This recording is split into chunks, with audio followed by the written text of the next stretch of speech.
In this video, we're going to use models to figure out equivalent fractions.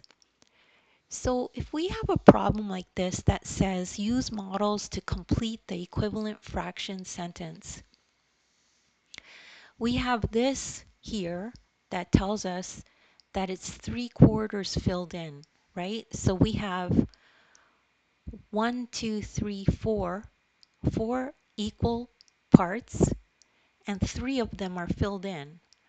So 4 equal parts and 3 of them are filled in.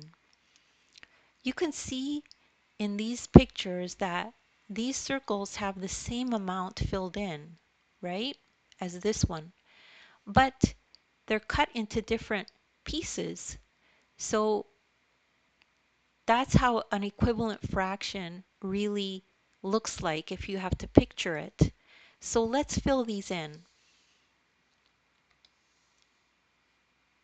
So if we have this one, we could see how many parts there are, right? There's 1, 2, 3, 4, 5, 6, 7, 8. 8 total. So we know 8 goes down here. So let's put that in, 8. And how many are filled in? There's 1, 2, 3, 4, 5, 6. 6 are filled in. Now we can go to this one and we can see that how many equal parts is it cut into? So let's count them. 1, 2, 3, 4, 5, 6, 7, 8, 9, 10, 11, 12.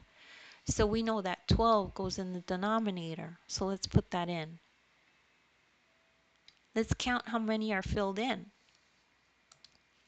So there's 1, 2, 3, 4, 5, 6, 7, 8, 9. So let's put that in, 9. These are equivalent fractions. 3/4 is the same as 6 over 8, which is the same as 9 over 12.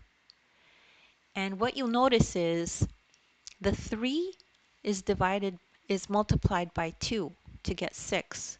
The 4 is multiplied by 2 to get 8. For this equivalent fraction, the numerator and denominator are both multiplied by 3 to get 9 over 12. And that's how you do equivalent fractions. And don't worry if you don't get this right away. You're just one explanation away from getting it. And just rewatch the video. There's no problem with repetition.